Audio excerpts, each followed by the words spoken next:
Bonjour à tous, bienvenue sur Mécanique Sportive, c'est Nicolas et aujourd'hui je vais vous présenter ce magnifique Volvo XC90 B5. Donc B5 c'est pour la micro-hybridation avec ce moteur, c'est le premier modèle chez Volvo qui a intégré ce système. Donc on va vous faire une présentation détaillée, on va faire un essai complet sur route et vous montrer un petit peu tout ce qui se passe autour du véhicule, toutes les options qu'il y a.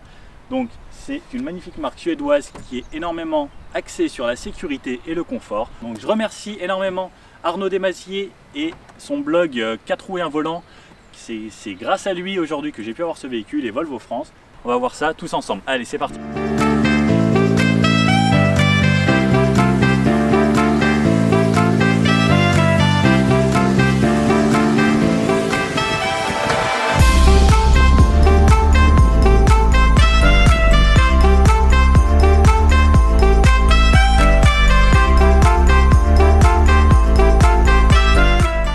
Dans cette Volvo, c'est une voiture 7 places, donc on peut se mettre là, on peut se mettre là. On a une sorte de petit siège, mais on peut être là. Je peux être là. Pour accéder aux places arrière, je tire là, ça rabat ça. Je saute par ici, hop, et je me mets derrière. Donc moi je fais 1m80, là j'ai un petit peu la tête qui touche. Mais si je me mets un peu sur le côté, je peux quand même être là ou là. Mais j'ai quand même de la place pour mes genoux. Donc voici à bord du Volvo XC90. Donc on a ce magnifique sélecteur de vitesse en cristal. Donc pour démarrer la voiture, pied sur le frein, on tourne start et on a le moteur qui démarre ici. Donc là j'ai le téléphone branché avec un câble USB pour pouvoir avoir la navigation via Android Auto. Et ensuite, donc voici le volant. Donc pour démarrer, on tire 2 fois, donc ce qui nous amène sur Drive et on est prêt à partir. Donc la direction est super fluide, c'est vraiment hyper facile de manœuvrer, on peut vraiment y aller du bout des doigts. Donc ce qu'on demande à cette auto, c'est vraiment du confort exceptionnel. On est assis dans des sièges qui sont parfaits, qui maintiennent plutôt bien et qui sont très confortables. On a l'option donc avec les sièges chauffants, les sièges ventilés, on a aussi le volant qui est chauffant. Donc on règle ici donc toutes ces options là. Donc sur les sièges ventilés, chauffant et le volant chauffant aussi. Sur ces petites routes sinueuses, on sent que comparé à d'autres voitures, le véhicule tient très bien. Et on a la sécurité d'avoir une 4 roues motrices. Donc certes le véhicule fait 2 tonnes, un peu plus de 2 tonnes 2, mais c'est super bien arrivé à la route. Donc le plus important sur un véhicule, c'est ses pneus et le freinage. Donc on peut y aller vraiment avec une assez grande confidence. Le véhicule ne vous fera pas défaut. Les accélérations sont pas mal, on a une assez bonne reprise. Donc c'est une boîte automatique qui n'est pas du tout sportive, mais avec des rapports qui passent vraiment fluidement. Ce qu'on demande vraiment à ce véhicule, c'est surtout de pouvoir se remettre après une petite partie un peu plus dynamique, se remettre en mode confort et pouvoir retrouver le calme et la sérénité qu'on a dans une Volvo. On est en mode off-road. On voit que le véhicule est super confortable. Donc on peut même passer sur un petit chemin. Si vous avez une petite maison à la campagne avec un petit chemin, ça reste très doux tout le temps. Donc on sent vraiment quasiment rien par rapport aux imperfections de la route. On reste toujours dans un super silence et c'est vraiment hyper important, je trouve. On va faire comme si on cherchait une place de parking et on va tester, voir si la voiture se gare automatiquement ou pas. Donc pour ça, elle trouve une place, je passe la marche arrière et elle me dit de ne plus toucher à rien. Donc là, le volant tourne automatiquement, je ne fais rien, la voiture gère elle-même. J'ai juste appuyé un petit peu sur les freins, donc je ne touche à rien. Là, la voiture me dit de repasser en mode avant. Je repasse sur le mode avant. Et voilà, je suis garé. Par rapport au stationnement aussi, donc on a la vue 360 qui est vraiment magnifique avec des caméras de très bonne qualité. On peut choisir directement la caméra par exemple sur la droite. Je veux seulement voir la droite, donc je vois ce qui se passe là. Je retourne sur une vue 360. Si je souhaite simplement l'arrière, donc on voit que la qualité est très bonne, la luminosité et le contraste aussi. Et on peut donc voir l'avant si je souhaite. Donc on a les lignes qui guident, par exemple, donc avec ces deux lignes jaunes ici, où le véhicule se positionnera. Donc normalement ça doit être pareil pour l'arrière, donc retour, arrière, et on voit où le véhicule se placera. Et là je vais vous présenter un petit peu l'écran. Donc on a une tablette tactile, donc on peut faire défiler sur le côté, à gauche et à droite. Donc on a 3 pages principales. Donc ici c'est tout ce qui concerne la conduite. Donc les phares directionnels, l'assistante, verrouillage, éclairage d'intersection, on a l'affichage tête haute, etc. Donc c'est surtout ce qui va concerner la conduite. Donc par exemple ce qu'on a utilisé c'est l'entrée stationnement ici, on clique ici, ou sortie stationnement qu'on va pouvoir essayer aussi. Et si on recherche vraiment les modes par rapport à l'auto, donc on a paramètres et manuel d'utilisateur. Donc manuel d'utilisateur, si vous ne savez pas comment vous servir de l'auto, vous pourrez avoir accès à cet endroit-là. Donc paramètres, on a donc la voiture, le son, la navigation, les médias, communication, climatisation. Sur cette voiture, l'option Bowers & Wilkins qui est quand même à 3400 €, mais qui comprend 19 haut-parleurs. Donc on a une qualité sonore exceptionnelle. On peut régler toujours pareil. Si vous êtes seul dans la voiture, en mode conducteur, pour pouvoir avoir la meilleure expérience pour vous. On a la salle de concert, donc ici la salle de Gothenburg Concert Hall. Volvo a travaillé avec eux pour pouvoir recréer en fait la sonorisation qu'il y a dans cette salle de concert. Ça peut être sympa si vous écoutez de la musique ou un concert. Personnellement, moi je préfère le mode studio qui atténue un petit peu et on a l'impression d'être dans une cellule capitonnée avec vraiment les basses, etc. qui sont très très bien restituées. Lorsqu'on démarre l'auto, voici ce qu'on a d'affiché. Compteur qui est entièrement digital avec toutes les infos. On peut choisir donc plusieurs thèmes. Donc le premier qui s'appelle le nom Glass, minimalistique, performance, donc on met un petit peu de rouge, ou le Chrome Rings. Alors une chose, donc on a ici la boîte à gants. Ne cherchez pas où se trouve le bouton, il faut appuyer ici. Et on a la boîte à gants qui s'ouvre. Donc à l'intérieur, niveau rangement, on a derrière ces belles planches de bois. Donc ici, de quoi ranger pas mal. Une petite lingette qui sert à nettoyer l'écran. On a à l'intérieur ici, donc de quoi brancher son téléphone avec le CarPlay ou donc l'Apple CarPlay ou le Android Auto. Donc ici le levier qui sélectionne les vitesses, de quoi démarrer, de quoi changer les modes de conduite. Ça c'est le frein à main ici. Donc on a vraiment du minimalisme. De quoi mettre la radio, changer. Les warnings sont obligatoires, le dégivrage de la vitre arrière. Et ensuite, donc l'écran qui contrôlera vraiment tout ce que fait la voiture. Au volant, très simple. Donc un beau volant en cuir qui est chauffant aussi. On a donc le menu ici pour accéder à quelques informations. Changer de musique, gauche-droite, monter le son, mettre pause. Et ici, donc le régulateur de vitesse. Donc le régulateur limitateur. Ici, on ajoute la vitesse si on veut accélérer, ralentir. Et là, les modes donc, qui donnent aussi accès au mode où on a le pilote assist donc, qui vous tient dans la ligne. Donc sur les côtés, donc, les petits haut-parleurs Bowers & Wilkins avec les mémorisations de sièges. Les vitres ici qu'on peut régler. Les rétroviseurs, donc pareil, toujours sur du cuir surpiqué partout, qui suit vraiment tout le tableau de bord. Avec cette magnifique enceinte ici aussi, jusqu'au bout, avec le petit rappel en bois, petite baguette métallique, le chrome tout autour de la console centrale, et voilà. Donc voici la vue qu'on a du siège central à l'arrière. On a ce magnifique toit panoramique qui s'ouvre aussi sur la partie avant. Les passagers ont aussi accès à une console avec la ventilation, ils peuvent choisir leur température à gauche et à droite.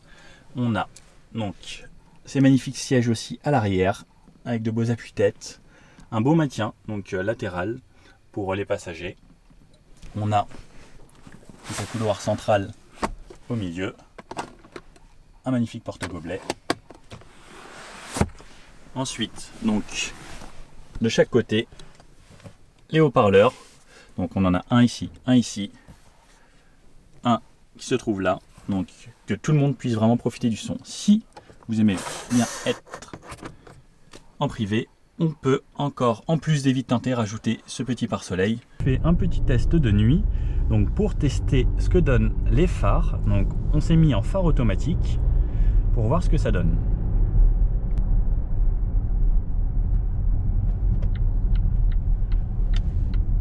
là, bien sûr, on a les phares directionnels qui fonctionnent super bien. Et on peut le voir, hein, là, c'est hyper réactif. Je ne sais pas si sur la vidéo vous le verrez bien. Donc, hop, ça guide vraiment l'endroit où vous souhaitez aller. Donc on voit dans un virage, c'est très efficace. Donc il n'y a plus de voiture en face. Elle devrait normalement se remettre en plein phare. Et voilà. Donc on a vraiment une très bonne visibilité. Dès que quelqu'un arrive, le véhicule repasse automatiquement sans que vous n'ayez rien à faire sur le mode le plus approprié pour vous donner la meilleure visibilité possible. Donc là, je me remets en mode pilote assist. Donc le véhicule voit aussi de nuit les lignes. Donc c'est quand même assez impressionnant que le véhicule puisse détecter de jour et de nuit. Il faut tout de même des lignes bien dessinées. Donc pour la ville, on a aussi une voiture très confortable qui gomme vraiment beaucoup des aspérités de la route. On a un sacré gabarit, mais on s'y fait. Une fois sorti de la ville, les petits dodanes comme celui-ci sont vraiment passés avec une délicatesse. La suspension est très confortable. Voici un très bon endroit où le véhicule se sent très bien. Les petites routes de campagne. Donc pour ce genre de route, on se met au régulateur, on se met à la vitesse souhaitée avec le pilote assist. Donc ça veut dire que la voiture restera toujours dans ses lignes. Donc on a les caméras qui gèrent un petit peu les lignes à gauche et à droite. Donc regardez, si je lâche le volant, la voiture va toujours rester bien dans les lignes. Donc on voit le volant qui bouge de gauche à droite, mais la voiture restera toujours droite. Donc il faut toujours avoir les mains sur le volant. Et même si donc là je bouge pas la main, on voit le volant qui bouge de gauche à droite un petit peu. Et c'est quand même super confortable. Si je franchis un petit peu la ligne, j'ai le volant qui vibre pour me prévenir que j'ai dépassé ma ligne. Donc il faut que je fasse attention. La voiture est à l'arrêt, donc on a le start and stop. Le gros avantage de la micro-hybridation, c'est, voilà, j'ai redémarré instantanément en fait. Je n'ai pas eu à entendre le démarreur, donc qui démarre, donc comme quand on le fait avec les voitures normales qui ont le start and stop. Là, la micro-hybridation permet vraiment de pouvoir relancer le moteur instantanément. Et ça fait qu'on n'a pas de coupure ou de temps de latence. À partir du moment où on appuie sur l'accélérateur, la voiture repart automatiquement et instantanément. Et ça, c'est quand même vraiment un gros avantage de la micro-hybridation. Pour moi, ce véhicule est vraiment fait pour être utilisé quasiment tout le temps avec le régulateur et le pilote assist. C'est vraiment hyper confortable. Certes, on ne conduit plus autant qu'avant, mais c'est hyper agréable. Et surtout, là, je suis en train de me faire masser le dos avec le mode rouleau. Et c'est exceptionnel. J'ai le volant chauffant, donc ça fait plaisir des fois de tenir le volant. Mais pour moi, vraiment l'avenir est dans la conduite autonome. On n'a pas d'intérêt en fait, on ne prend aucun plaisir à conduire dans ce genre de conditions. Autant à la campagne ou au bord de la mer, pourquoi pas, mais là, vraiment, c'est pas de la conduite plaisir. Donc je trouve que ces aides et toutes ces assistances, et à l'avenir, donc la conduite autonome, est un vraiment réel avantage pour moi. Je ne sais pas ce que vous en pensez, n'hésitez pas à me le dire dans les commentaires. Si pour vous, est-ce qu'il faudrait toujours avoir des boîtes manuelles et qu'on conduise tout le temps, donc être tout le temps super alerte, ou est-ce que vous appréciez justement ce type de conduite qui est quasiment autonome? Certes, je suis pour les véhicules à caractère sportif et autres, donc en total manuel, où on prend vraiment un plaisir de conduite, mais là pour moi ça n'a aucun avantage. On a des lignes bien définies, la voiture fait sa vie sans problème. Donc on utilise de temps en temps le volant comme indiqué. Donc là par exemple je souhaite aller sur la file de gauche. Donc je vais mettre mon clignotant. La voiture analyse elle-même la situation. Elle double, donc c'est elle qui s'occupe de ça. J'enlève le clignotant et là elle se remet toute seule, j'ai pas touché au volant, sur la ligne qu'il faut. Et elle suit la voiture qui me précède à la vitesse souhaitée par le régulateur. Si je veux retourner à droite, donc je retourne à droite, je mets le clignotant, j'enlève le clignotant. Et elle se remet dans la file comme il faut. Je ne touche toujours pas aux pédales, ni au volant.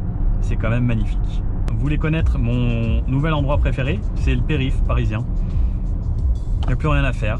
La voiture fait tout toute seule. Voilà, elle conduit. Je laisse ma main là. Elle est contente. Les bouchons, plus rien à faire. Alors par contre, j'ai juste remarqué une chose. en région parisienne, on a surtout beaucoup de motos sur le périph' qui se faufilent entre les voitures. Et lorsqu'on a le pilote assist, en fait, la voiture ne prend pas en compte les motos qui viennent sur le côté. Donc ça vient juste de m'arriver lorsqu'une moto est passée entre deux voitures. La voiture s'est quand même assez rapprochée, donc j'avais bien la moto dans le rétroviseur, donc je regardais. J'ai dû redécaler un petit peu vers la droite parce qu'elle n'avait pas du tout pris en compte la moto qui arrivait. Donc ce serait peut-être pas mal pour Volvo de faire une petite mise à jour ou de peut-être prendre en compte cela pour l'avenir, parce que je pense que c'est surtout la caméra qui se trouve ici qui fonctionne pour le line assist. Et je pense pas que ce soit vraiment tout ce qui se passe autour de la voiture. Donc voilà, c'était ma petite remarque et ma petite découverte de la journée. On va pouvoir tester les vraies performances dynamiques de l'auto. On est sur des petites routes très sinueuses qui sont très très sympas à prendre avec cette voiture aussi. Donc on garde toujours un confort assez exceptionnel. Et on sent qu'il y a vraiment de bonnes relances. La boîte est toujours aussi souple. On voit que la suspension est assez ferme. La voiture ne prend pas tant de roulis que ça. Et c'est quand même plutôt agréable et assez surprenant pour un véhicule de ce gabarit-là. On va faire un petit peu tout terrain. On va voir ce que ça donne. Donc, on va monter une petite butte. Donc, un gros dévers. Oh la vache! Oh.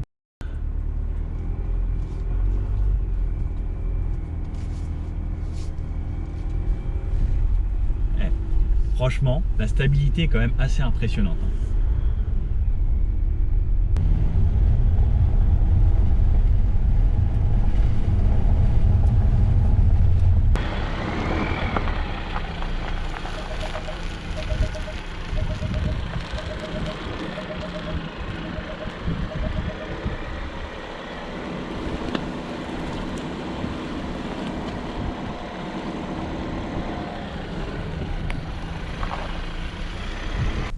Alors, sous ce magnifique Volvo XC90, nous avons un petit 4 cylindres. Donc, de nos jours, on voit plus grand chose sous les capots, mais c'est un 4 cylindres diesel de 235 chevaux avec une micro-hybridation qui sert surtout au start and stop. Donc, lorsque vous arrêtez, en fait, on n'a pas comme les autres voitures avec un démarreur, on entend le et ça redémarre. Donc là, la micro-hybridation sert à entraîner directement le moteur et ça repart. C'est vraiment beaucoup plus agréable. Donc voilà pour ce qu'il y a là-dessous. Ce qui est un petit peu dommage, ce que je regrette moi personnellement, c'est qu'il n'y ait pas vraiment de mode hybride. Donc ça existe sur d'autres motorisations, mais pas celui-ci. Le gros avantage en tout électrique, c'est pour l'utilisation quotidienne, pour pouvoir faire des trajets domicile-travail par exemple, c'est beaucoup mieux que devoir faire chauffer un moteur et autres. Mais bon, celui-ci consomme pas tant que ça. Là, on est sur une moyenne d'à peu près 9 litres. On a fait beaucoup de villes, beaucoup de petites routes de campagne, donc on l'essaye un petit peu dans toutes les conditions. Je trouve que c'est plutôt raisonnable pour un bébé de cette taille-là. Donc ensuite, niveau des jantes, on a du 21 pouces, donc tout autour. Donc on a des magnifiques jantes ici. Ensuite, sur le côté, donc on a quelques options qui sont avec le mode inscription luxe. Donc par exemple les barrières chromées, l'option ici donc, qui ouvre ainsi. On a la clé dans la poche, donc ça c'est une option aussi de keyless. Les marchepieds. Donc à l'arrière on a les vitres teintées. Donc ici la petite trappe à essence où sur ce modèle on met du diesel. Le coffre qui s'ouvre lui automatiquement, puisque de nos jours c'est quand même un petit peu un standard sur ces véhicules. On a des boutons ici qui peuvent faire varier la hauteur de caisse. Ensuite on a une séparation ici pour le coffre. Donc lorsqu'on a les passagers à l'arrière, on peut séparer la partie coffre des passagers. En dessous, nous avons une roue de secours avec le crochet et de quoi lever la voiture. Donc, hop, et on peut enlever donc ceci pour pouvoir mettre les sièges arrière. Donc simplement, on peut le faire soit par ici, si on est un petit peu souple comme moi, hein, c'est pas pour monter, ou par le côté. Mais simplement, donc on relève. Hop, un siège, l'appui-tête et le deuxième. Voilà. Donc une fois qu'on a les deux sièges, l'avantage c'est qu'on garde quand même une partie de coffre. C'est pas tous les véhicules sur lesquels on y a accès. Et pour refermer, on rappuie et la voiture se ferme. Ensuite, donc à l'arrière, niveau accessibilité, on est quand même sur du premium. On demande une accessibilité assez facile à l'arrière. Donc je monte. Vous voyez, j'ai pas de difficulté pour la tête ou autre. et je m'installe. Donc le siège est réglé pour moi à l'avant. Je fais déjà 1m80 de base. Je fais toujours 1m80 à l'arrière. Regardez la distance que j'ai. Ensuite, à l'intérieur, je suis vraiment bien. Au niveau du toit, je ne suis pas du tout embêté. J'ai vraiment de l'espace. Donc on a les 3 places à l'arrière. Et si je souhaite donc monter à l'arrière, donc c'est par ici, je peux soit rabattre le siège de cette façon. Hop. Donc là, la putelle qui se relève. Ou sinon, avancer le siège comme ça, qui glisse sur un rail. Donc les 3 sièges à l'arrière sont sur des rails. On peut avancer toute la banquette. Et j'ai accès facilement à l'arrière. Une fois que j'y suis, je suis confortablement installé à l'arrière et j'ai quand même de la place. Je tire ici, la putelle tombe. Je tire ici, ce siège tombe. Ensuite, si je veux aller dans le coffre, il s'ouvre. Je tire ça. Hop. Hop là. Le dernier. Et voilà. Regardez. On n'est pas bien là. Alors, niveau litres, je ne vais pas vous en parler puisque personnellement, à chaque fois, je ne m'imagine pas 500, 600 packs d'eau. Mais